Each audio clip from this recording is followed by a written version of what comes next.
Censorship is something that is genuinely, truly terrifying in media. It can completely destroy a property's vision or story. Some of the best well-known stories in anime have been pretty much devastated by Western censorship.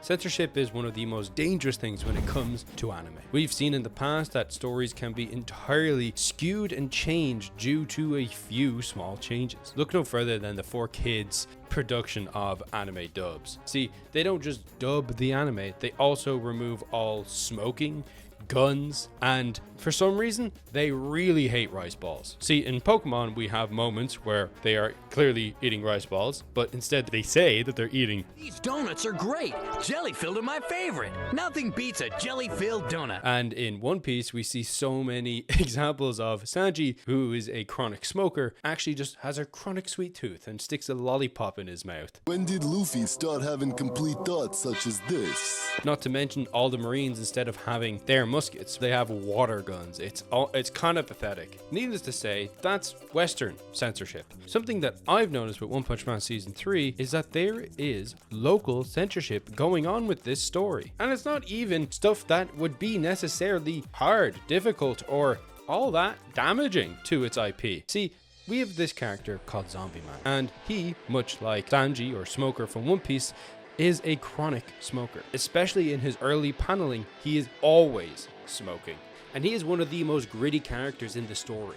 If you've read The Monster Association either in webcomic or manga form, you know well that there is a lot that they could censor that would destroy Zombie Man's, entire presence in this anime. We're already seeing off-model art and complete changes to scenes just to get around the fact that they can't draw this character smoking. Shueisha and Bandai Namco clearly are showing that they only care about the marketing aspect of this anime. Modern anime is funded by production committees. This season of One Punch Man is no stranger to that fact. But for those who don't know, this is a cluster of stakeholders coming from broadcasters, publishers, music labels, and toys and merch licensing companies are the primary source of external revenue. These guys share the cost and have basically full creative control of the IP. And something that doesn't sell is controversy. So, oftentimes these committees side with the most unconfrontational version of the media. Not most unconfrontational to the loyal fan base, no, to the wider public. And smoking is a classic tripwire. Japanese doesn't outright ban depictions of tobacco. It's largely self-regulated by the industry and its guidelines. But self-regulation invites overcorrection, and for certain individuals to push their weight around, especially for shows that air during the day when kids might be watching. So you get things like soft censorship sometimes, where you maybe cut the thing out of frame or blur it a little. We see this a lot with depictions of blood in anime. Dragon Ball has loads of shots of Goku's chest being a big black hole, but in the original, there's blood there, hate to break it to you. But the biggest criminal in censorship is toy licensing companies. For them, the anime isn't just content, a product. It's a runway for their products, a marketing runway. And that doesn't mean we just get figures or other types of merch. It means that they get to actively affect the designs of the characters. And that means that they get full creative control of scenes that might just not, play nicely with retail. And you saw from the examples I listed before in One Piece that this actively can destroy the story that is transpiring. Zombie Man's look is built on menace. The long coat, the stiff body language, the shadowed eyes, it's all crucial, and the cigarette is part of that.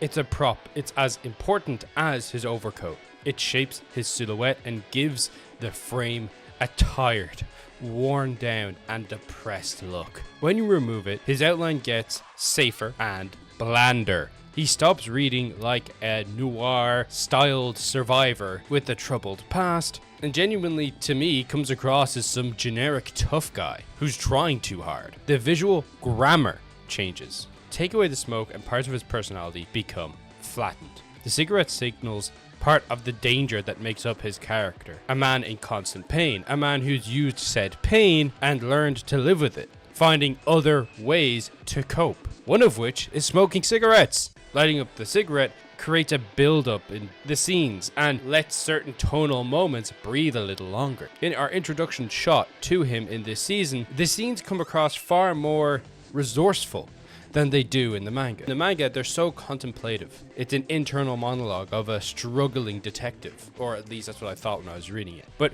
when I saw the anime, he came across far more as a organized detective. Someone who keeps tape recordings of his leads so that his information can be found if something happens to him, or it's just easier to track for him personally. It changes the scenes. It changes the gestures. Suddenly, he's thinking about everything he's doing rather than that coming across as natural. He's less damaged. He's less adult. Less reflective. You can't change his lines, but you can change everything surrounding them. If the team is willing to cut something this small, this symbolic, this early, it raises fair questions about what happens to Zombie Man's story as it reaches its infamously bloody showdown in the manga. That fight, much like every Deadpool comic that has ever existed, relies on its graphic impacts, lingering shots, and uncomfortable body horror. This has to be done to sell the level of regeneration Zombie Man can go through. And the places we see these areas being toned down is always the same. Tone down blood or darken it so it reads less as blood or as invisible. Or in those other cases where they make it white and make certain scenes look insanely sus. Crop or shadow the nastier wounds, cutting away on the impact of a blow to a small blood splatter in the side of the corner of the screen, rather than show the full-blown gore that actually is happening. When they take these shortcuts, the brutality of the situation doesn't read, it doesn't sit, and that's because their objective is for it not to. They're trying to have the action without the result. It softens the brutality in every single way. That's why the cigarette matters. Zombie Man is a tone setter for the Monster Association arc. He embodies the world that chews people up and refuses to break. He's actively an inspiration for another one of the heroes. Not because he does anything particularly special, but because despite all this horror and gruesome nature that defines this character, he remains a good guy, which can't be said for a lot of the other heroes. That contrast is his character, and if you try to smooth out the more depressing or gruesome elements, then suddenly we're not met with contrast, we're met with a straight line of boredom. I suppose we'll have to wait later in the season to see if Zombie Man is going to be character assassinated as much as he has been. I know it might not seem like a big deal. He doesn't have a cigarette. That's not a big deal. It is a big deal. If you've been watching anime as long as I have, you know that any censorship like this has long-standing effects on certain characters. And sure, you might not love Zombie Man that much, but he is one of my favorite characters in the manga. I love him for all the dirt, grime, and absolute pig shit that is his character. And I don't want it to be cleaned up.